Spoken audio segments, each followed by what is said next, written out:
Well, hello Mech Warriors, hello Battletech fans, hello strange, weird and wonderful people. And I've done it as ever. Hello strange, weird. I always do that. I always leave my volume on the live stream.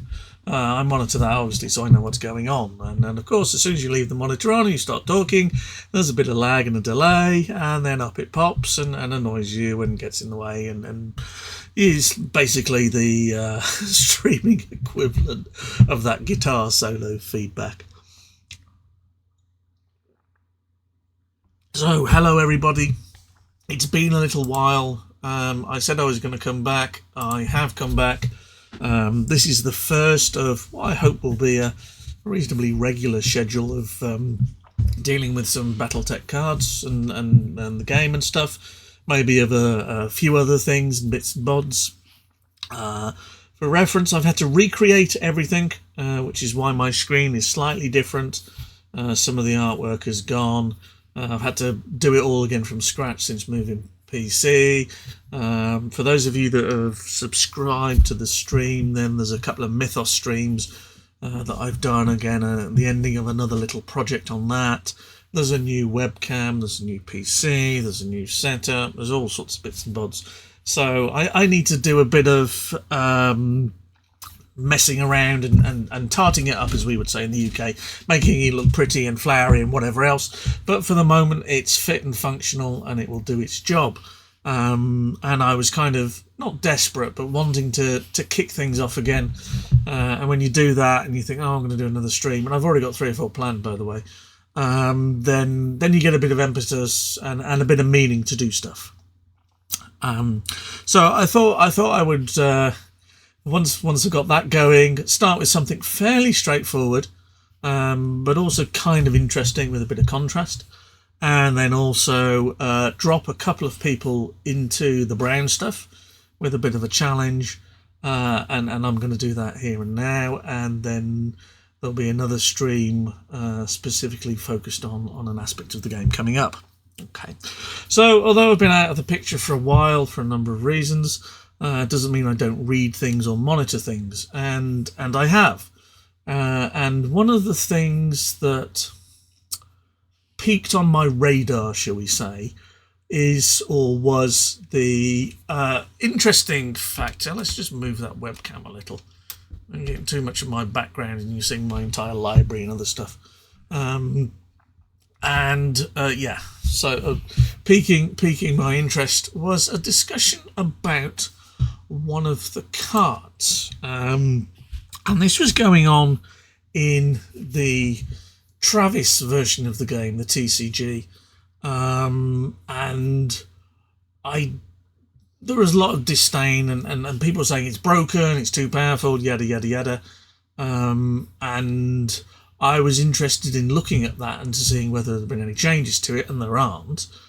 But whether those changes reflect the original game, which I don't think they do, but also why people were saying those things. Because normally when people shout and scream, if you get one person doing it, they've lost a game, or they've had a bit of bad luck and someone's pulled 3 of the card that's absolutely slaughtered them, which you can't do anything about. You know, when that happens, it's game over.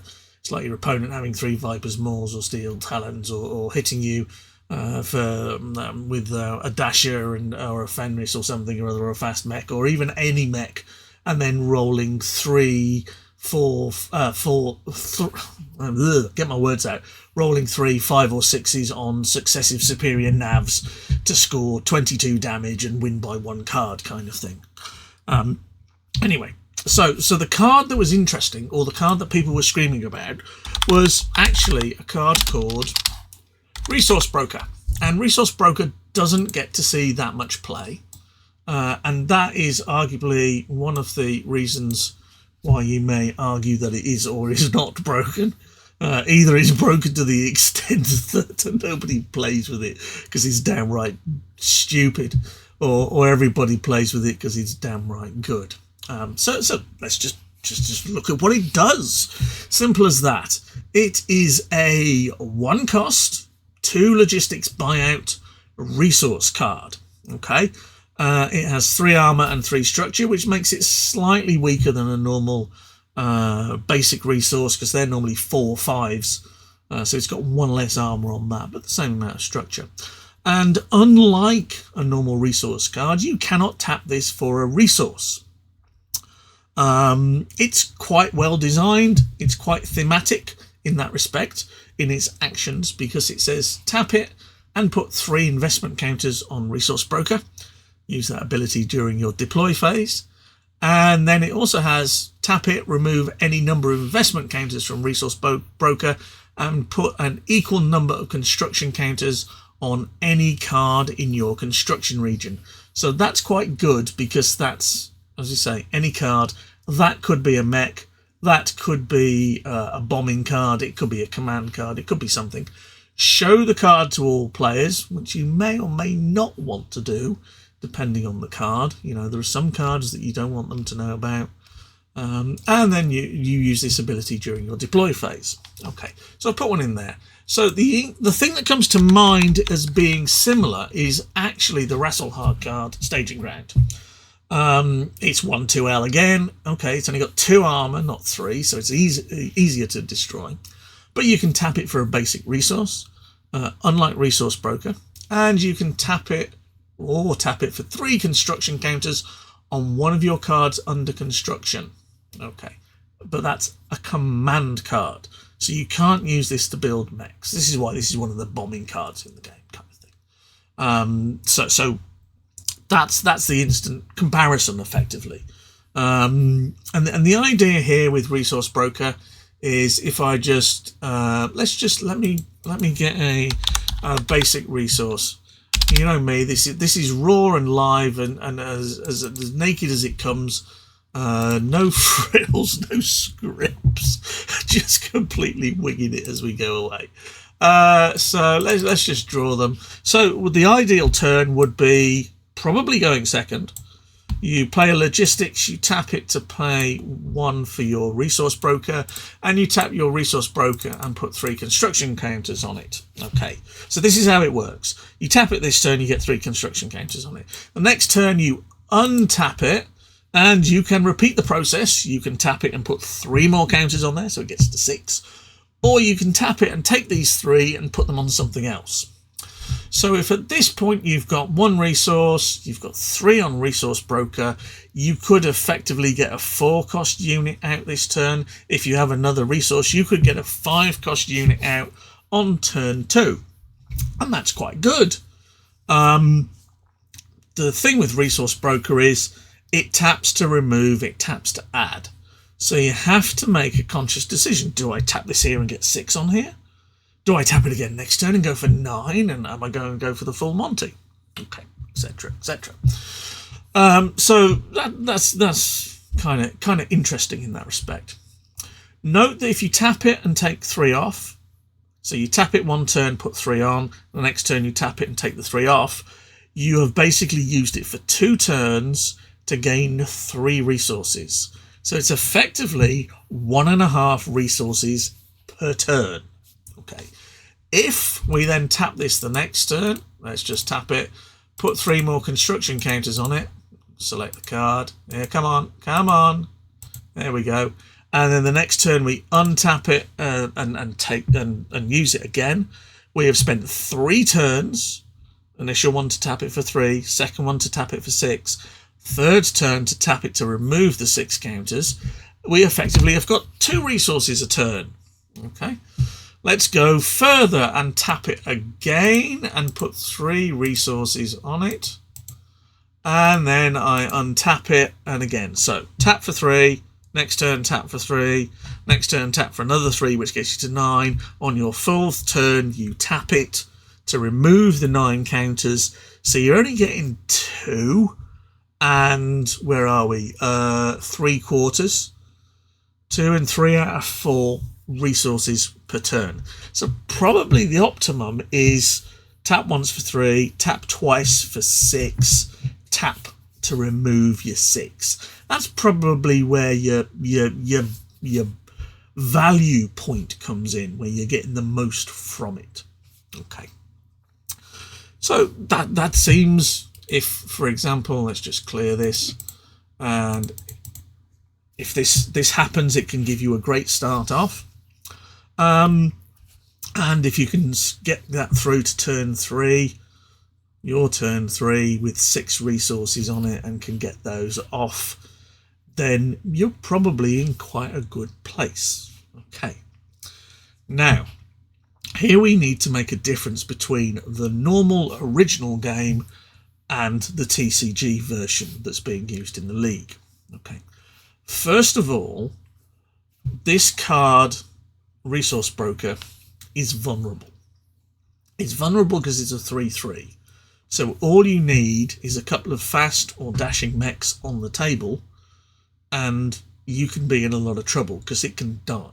And you're putting a significant investment in it. And this is why I like the card. It's quite thematic. You are literally giving the guy resources, and he's like your stockbroker, as you can see in the picture here, generating all of those. He's just tied up in the stock market. You have to invest more to get more, and then eventually, when you decide to withdraw everything, you get it all in a big lump sum. Quite thematic in that respect. Okay, so if your opponent comes across and goes 1 and then goes Dasher on turn 2. And then turn 3 goes Jenna, you're in trouble. So I'll just simulate that there. Let's put another couple of supports in play. Let's put an assembly in, and we'll stick a munitions in, and let's have a Dasher Prime and a Jenna 2C. I'll load the deck to me, and if I just actually, let's just draw them all. So let's simulate this. So your opponent goes A, you go Logistics, tap Resource Broker. He then goes with a Munitions, Dasher, and there's no point in spanking this for 3 because it's got 3 armor. He hits your stockpile for 3. You then do something else, whatever that might be. The next turn he plays another resource, and then he puts the Jenna 2C on the table. This has now got 6 on it because you've just tapped it on your second turn.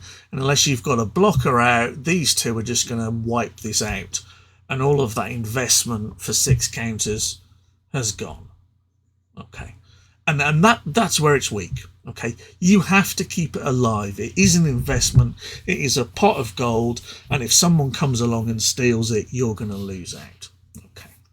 So this is where it's weak. And remember, it's a 3/3. 3 armor, 3 structure. I mean, hell, first turn you could even arrow 4 and put a damage on it. Second turn, damage it. Third turn, damage it. And the Resource Broker's gone. Now, you probably wouldn't. You'd probably take the 3 off it after the first turn, knowing it's going to die. But, you know, I'm getting 1.5 resources for it. Okay, it's a ramp. It's positive, but I've lost a card and I've lost a deployment. Okay, that brings me on to something else. You are paying 1 and a logistics buyout for this. So you literally need to go logistics first turn to pay this. So if you tap it for 3 on the first turn and then remove 3 on the second turn, you effectively are gaining 2 because you've paid 1 for your logistics. So you could argue that, and let's do this, let's just play around with this. So I can go 1 and logistics, I can go assembly and munitions. Let's remove that. Okay.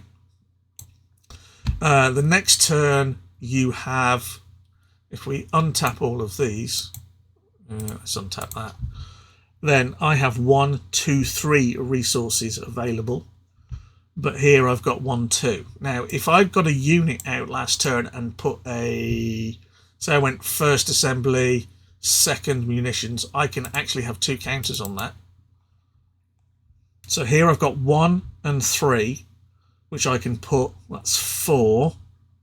Okay. Remember, so let's just recap on that. Turn 1, A, 1 deployment. Turn 2, L, L, Resource Broker, tap for 3. Second turn over here, play a unit and another basic resource and put 2 counters on it. Okay. So now here I've got logistics and my Resource Broker. I've got 4 resources available. Okay. over here, I've got an assembly and a munitions, but I've already got a unit with 2 resources on it. Okay, so effectively, if I tap both of these, I've got 4 resources available on that unit. So at this point, there is no benefit. There is no gain. I have not gained a resource here, effectively, if you can put that second resource out. So you go, yeah. So at this point, there is no benefit to Resource Broker putting 4 counters on it if you can play that second resource and have used them wisely. Okay, it's slightly different if you go the other way. You've got to go L, then you go 1 in a unit and whatever else. And you can sit and do the analysis. I haven't done a spreadsheet on it or anything else like that. And I know I like a spreadsheet, but I haven't done them. So at this point, I don't think you're that much far ahead using Resource Broker. Next turn, you would be. But you still have to tap it, and you are vulnerable to your opponent. Let's face it, if he's got a dasher, then there's your there's another resource. Out they go, dead. So in the normal original game, this is very, very subjective about what benefit you are getting from it at this point. The 3 is the same as probably having 2 resources down and investing and using them. Okay, it assumes you used all of them. Okay. In the TCG, dash doesn't exist. Everything is a lot slower. Everything is less strategic because of it. So dash doesn't exist. So you're free to slap this down. You know it's not going to die. And in fact, you can tap this for 6 next turn, and you know it's not going to die because there's nothing on the board, really, apart from a dasher and a superior nav combination, or maybe one of the other missions that's going to kill the dasher, or fast unit. You might be able to go and do a 3-cost commando on the first turn and then go and pushing the envelope it or something or other. But then I've just paid 1 resource, free one. I've used a deployment. I've put a commando on the table, and I've played a mission card to remove 1 thing. So effectively, I've paid. I'm paying a mech in a mission to remove a Resource Broker. It's not the best deal, especially early in the game. You can lose a lot of impetus for that. So with dash not existing, this becomes stronger. This becomes stronger. This Resource Broker becomes stronger because you can effectively go L, Resource Broker, tap for 3, next turn tap for 6, and you know it's not going to die, pretty much. There's a few things that can tech against it, and a few things or combinations that will destroy it, but most decks won't have those. You're basically writing your deck to remove Resource Broker, and that's not a great thing. So normal game, okay, card of merit, card of interest. And we'll see in a second where it can start to become powerful. In the TCG, probably because of the removal of various aspects, it's gone up a notch or 2 in that respect. Okay. So, next for us, a new deck, and we'll open the recent one that I created or picked up. And this is the only deck ever, he says, looking at another screen, that includes Resource Broker, that has featured in the top 8 decks in Worlds. It wasn't around in 97, 98, as it was an Arsenal card, so it didn't make an appearance. It didn't make an appearance until 99, and it came 4th in 99. Yes, here it is, the Trader Wolf deck, as it's often called. I'll just move the other decks out of the way so you can see it. 7 logistics and 3 assembly. I've got to give credit first of all. This deck was run by Yick, and you've got to give Yick an awful lot of credit. Very good player. Only tended to play at Worlds. I think he's now a professor in mathematics, so he's probably done some statistical analysis on this. And Yick is the only player to feature in the top 8 in 3 Worlds running, the first 3. He came 3rd third in the first year, second in the second year, and fourth in the third year. This is his deck. 7 logistics, 3 assembly. Scares the hell out of me with so few basic resources. It's literally 1 in 10, 1 in 6, double mulligan, totally possible, reasonably good chance. Probably about 20% chance of getting a double mulligan. As soon as you go above 14 cards, then that goes up quite drastically. 4 war funds, 6 improved construction facilities. Now, improved construction facilities is another interesting card when you compare it to Resource Broker. Simply, you pay 4 and tap it for 3 resources. You can tap it each turn. So if I've paid my 4, I can tap it for 3 this turn, 3 next turn. At that point, it's probably in the same realm as Resource Broker on that second turn. But it keeps turning out 3 a turn. And you don't have to keep putting things on and putting things off again. If you liken this to real world money terms, your money is tied up and you can't get at it for a turn or 2. And that's where Resource Broker is nicely thematic. Whereas Improved Construction Facilities, out you go. Obviously, there is the straight 4 cost, but it also provides logistics. Okay. And the card, as we'll see in a second, that really fuels this is one of those clan cards. Okay. So, Improved Construction Facilities, 2 think tanks, 2 black market, and 2 advanced manufacturing techniques. Interesting that advanced manufacturing techniques are in there.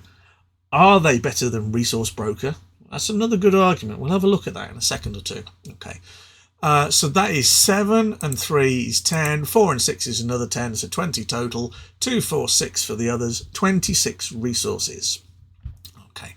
And down here we have 5 Phantom D, 3 Fenris B, 3 Fenris A, 6 Ryokan Prime, and 3 Mad Cats. So again, if we do the maths on that, that's 3 3s are 9, 5 and 6 is 11, 9 and 11 is 20 units, which means there should be 19 other cards. And this is wrong. The deck list is wrong. And you'll notice the sideboard is unknown. I suspect 1 or 2 of these cards would have been in the sideboard. So we were expecting 26 and I might even have done the maths wrong. 26 and another 20. So there should be 14 cards in here. And in fact, there are 19. So there's 5 cards extra. So I think some of these are wrong. I can see the hidden reserves dropping to 5, maybe even 4. I can see the merchant cast in there as the great way to put out our improved construction facilities for free. Double time offensive and treachery I see as 2 ways of ending the game. So if that's supposed to be 14 cards left here, I can see this being 1 treachery, 2 double time, 6 merchant cast, and where are we? 5 hidden reserves. So my question is, this is the only deck with Resource Broker in it, is it actually in the deck? Because I think all the other cards are either essential or much better for it. And if you add this up, then there are way too many cards. Okay. No sideboard. So there's an issue there. I'm not sure if this deck was published any other way. I'll have a look in through some of my stuff when I get some time. So that says something else whereby the only time this has ever been used in Worlds, we're not even sure if it was used in Worlds. So let me load that deck to me as well, and let's just reveal all the stockpile cards so we can look at them and have a bit of a play. So there's our manufacturing techniques. Where's our improved construction stuff? There that is. And I can clear some of this lot out of the way for the moment. Okay. So, obviously the card that kicks Resource Broker, improved construction facilities, whatever else off, is Merchant Cast. It's been a staple for big mech decks for quite a while. Let's pull this out a bit so you can see it. Literally, it's 1/4L, 3/6, nice and durable. It's going to stick around for a while. Tap, choose a resource card in your hand, slap it on the table, Don't pay the costs of it. It doesn't count as a deployment. Use it and abuse it to build big things to beat the other guy up with. Pretty standard stuff. Yeah. Okay. So again, if you put your improved construction facilities out, you're going to get 3 a turn. Resource broker, you're going to get, in this case, we'll ignore the costs and everything else. We're going to get 1.5 a turn on average. It's just we don't necessarily get them when we want. Okay. And finally, advanced manufacturing techniques, which says tap for a resource and provides logistics. So that's great. Great start. Can't even tap for a resource on Resource Broker. And then you've got tap, add 2 construction counters to a card under construction that has 5 counters on it. Okay. Well, if you think about logistics and you've put improved construction facilities in play, if I then put a mech down, tap the logistics for 1, tap the improve for 2, if I've got another resource that gets me to 5, I can tap this and get this to 7. And all of a sudden that's really powerful, because 7 in this deck, assuming that this card, if we put another resource out, happens to be an assembly, there are 3 in the deck, but there are 4 war funds. So statistically, we might even improve that. Here's an assembly. Then actually on turn 2, logistics, merchant cast, ICF. Okay. Tap merchant cast on turn 2 to put the assembly out. And I can now put 2 counters on hit. Actually, put the assembly out for 1 deployment. Tap the merchant cast to put the ICF out for free. Improve construction facilities for 3. Logistics 4. Assembly 5. Tap this and add 2 counters to it. Turn 2 Ryokan Prime. 7 cost is quite important here. Okay. 276. You might say, oh, the crossbow's better. Maybe. But you can't get to 8 reliably. So 7 cost is where it's at.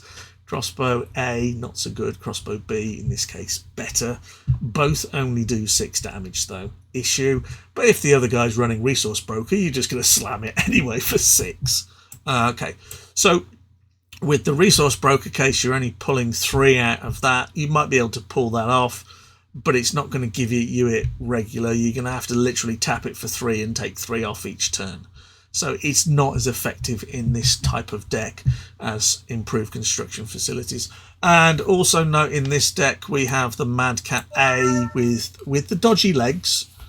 We can say that it looks like it's strolling across the battlefield, and his legs don't actually bend that way. But this one, where it says 8 counters on it, you add 3, so that gets 8 to 11 quickly. If you've got 2 of those, it gets you to 14 on there. So advanced manufacturing techniques, you might argue, is slightly better for this kind of deck than something like Resource Broker. And that's one of the reasons why I believe this list is wrong and there weren't that many Resource Brokers in it. I would love to see the final version of this, not something that's put in a spreadsheet. I'd love to see a Wizards of the Coast page with it on. Okay. So that's one of the big things with it. Now, the other thing where people have complained about it is, as I've said, this cycle of L and Resource Broker. And having played in the Commander's Edition sealed-y, drafty thing that Michael ran, where you've got a Commander's Edition starter box, one of the factions, one of the 8 ones, and then you had an Arsenal booster and a Crusade booster. And there's a certain Canadian who will rename nameless at the moment. He's called Mitch, who actually in our game, I think it was him, he pulled this off, and literally he went 1 Resource Broker on turn 1, and I seem to recall I was low on assets or mechs or something or other. I was behind the curve. And then he drops this on turn 1, and I'm in a lot of problems. And it took me quite a while to kill this off. and it was strong. It wasn't unbreakable. It wasn't the end of the world. I think I squeezed a narrow victory in the end on that, all things being fair. But it certainly gave him a good power boost. So my feeling is that Resource Broker isn't broken. It's not broken. There are cards that are worse than this and have better synergy and power within other formats. So by that I mean this deck with Merchant Cast and Improved Construction Facilities for big mechs is much better than with Resource Broker. And you probably wouldn't run Resource Broker in some sort of swarm particularly, because it's going to take a deployment up where you would be better off running units. Yes, once it's there and you can tap it, then you can probably put out a 3-cost unit every turn with that plus something else, and that might have merit, but you've got to protect it, and it's much harder to protect. There is a world of difference in this game between a 3 damage unit and a 4 damage unit. As I've often said, and it was highlighted when I wrote the rule of 7s, 4 damage units are very rare. 3+1 overheat is probably your next best option. 3 damage is very common.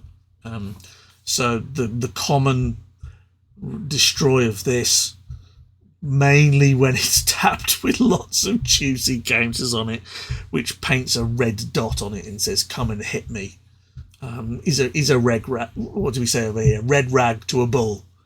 You know, kicking the hornet's nest, whatever you want to call it, kind of thing.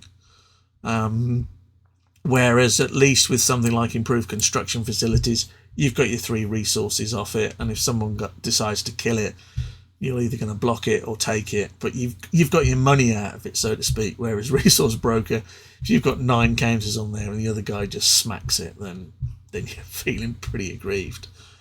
So this early start, yes, strong and powerful, not game breaking particularly. It's one of those things. It's strong, but you have to deal with that. So there we are. Is Resource Broker broken? No, it's not broken. It might be more powerful in some contexts than others, which is probably my summary. And it's stronger in games where you're not able to actively respond to it being deployed. Its weakness is in that build-up time. You invest in order to get a return, and if you can exploit that, then you're probably winning. Either from exploit that could be you've got rid of it whilst they've put counters on it, or they're exploiting it in order to give them a big boost. But if you can get rid of it while they've put counters on it, you're definitely ahead on curve. The problem is that the way the TCG is designed, it doesn't facilitate that, whereas the original game does. And I'm going to stick to the original game. This is okay. It's playable. It's weak. It can be exploited. And therefore it's okay, but there are better cards. Right, finally, here is not what I thought it was. Here is something else that it wasn't. Let me just find it and get what I want. I've got a little document here that I wanted to share, and this is something I have given to 2 good friends of mine, Mitch and Chester, and I said, I'm coming back, I want to play some games. How about doing this for a bit of fun? Okay, so this is my challenge to them, and if anybody else wants to take this up, if you fancy this for a bit of a laugh, then you let me know. The idea here is we're going to just put some decks together for a bit of fun and play a few games, okay? And instead of just putting all your normal mechs in there and whatever else, I've decided that we want to mix things up, okay? So you are not to design a deck to win, you are to design a deck to lose. Sounds great, hey? Some people will be saying, that's all my normal decks. And I'll be saying, yeah, that's all those things I create as well. Yes. So the idea is you design the worst deck possible, and we'll use a little bit of command magic in Lackey to swap your deck with your opponent. So you will play their deck and they will play your deck. Okay? And therefore, if they beat you, then your deck is worse than theirs. Simple as that. Okay? And there are two trains of thought here. You can either build the impotent weenie deck, that deck of 25 thorns. Let's just have a look at the thorn. Here it is. It's not so much of a thorn as more of a minor prick. Or thorn, or dart is the other one, isn't it? Yes, it's not really a dart. It's more of a splodge because it doesn't actually have any damage associated with it. 3 small lasers isn't that scary. You know, okay, yeah, maybe you can argue it should have one attack value, but that's how it got designed. Okay, it doesn't matter how much fiddling with a spreadsheet you can do in order to make it better. It's still pretty poo. Okay, so the first one is the impotent weenie deck. Mechs like this that do absolutely nothing when it comes to affecting board state, you might get away with 1 damage here and there. Okay. The other type that you can do is the unbuildable Daishi type deck. When we look at our big Daishis, here they are. Come on, download the image for me. You can see all the little numbers at the top. This costs 19 with 3 assembly, 3 munitions and 3 logistics. So you could end up potentially playing 28 for this big purple thing. That sounds awful, doesn't it? No comment. Okay. So the idea here is to build a deck that's full of these big honking mechs that are really, really hard to actually get on the table. Why are they really hard to get on the table? Because you have to create a deck that conforms to the following rules. 1. Standard universe rules, but no box powers, no alliance cards. Just build a deck. Whether it's a wolf or a stein or a Marek or a Lao or a ghost bear or whatever else. That's what we're looking for. None of this you scratch my back and I'll rub your thigh and all that kind of rubbish. Okay. So, all the other cards are legal. You can play with you can play with Elite Mech Warrior. You can play with effective groundwork. But the idea is that you're giving it to your opponent to play, so you're going to be on the receiving end of it. So if you want to lose to a deck with Elite Mech Warrior in, if you want to get effective groundwork, put him in your deck because you'll probably end up getting spanked. Okay. So the broken cards are legal. It's just that no one in their right mind would actually put them in the deck because the idea is this deck has got to be as bad as it can get. Okay. Secondly, you must have 24 resources in your deck. Okay, and 18 of those must be basic ones, A, L, M, P, or T. That mix is purely down to yourself. Okay, for every unit in the deck that has an asset cost, so let's look at our Daishi. Oh, Daishi. It has a 3A, a 3L, and a 3M buyout. In fact, that's probably not the best one. Let's go with Daishi S, where there are 4A, 4L, and 4M. So the buyouts are all 4. So this could cost you 27. Okay. For each unit that has one of those buyouts, you must let me rephrase that. For a card that has those buyouts, you must have 3 of that resource in the deck. So let me go through what that means in English, because I don't think I've said it very well. Here's our Daishi S. It has an assembly buyout, a logistics buyout, and a munitions buyout. There must be 3 basic assemblies, 3 basic logistics, and 3 basic munitions in the deck. Okay. If we then go and include our Daishi Prime, A, L, and M again, we can still have 3 basic assemblies, 3 basic logistics, 3 basic munitions. So for every buyout in the deck, there must be 3 of the basic asset. Okay. So there you go. Okay. So if you've got your Daishi Prime, as we said, there they are. Okay. Apart from resources, you can only include 4 of any card. I know that's the magic thing. I know that's the way that Travis plays the game. fine, whatever else. I'm trying to go for a bit of diversity, and literally, we want more crap. If this is a crap deck tournament, we want more crap. Okay. You must have 20 units. You cannot have a deck with 1 Sentinel and 59 resources. That would be pretty obtuse. Maybe it should have been that impotent dart, but there you go. Okay. Every card must have at least 6 legal playable targets. Okay, and by that, what we mean by this is that if you put something in your deck like ramming speed, which, let's face it, ramming speed is hardly ever used, but it's actually quite a fun card. So this ramming speed says choose a vehicle. Okay, so if you're putting ramming speed in your deck, you must have 6 vehicles.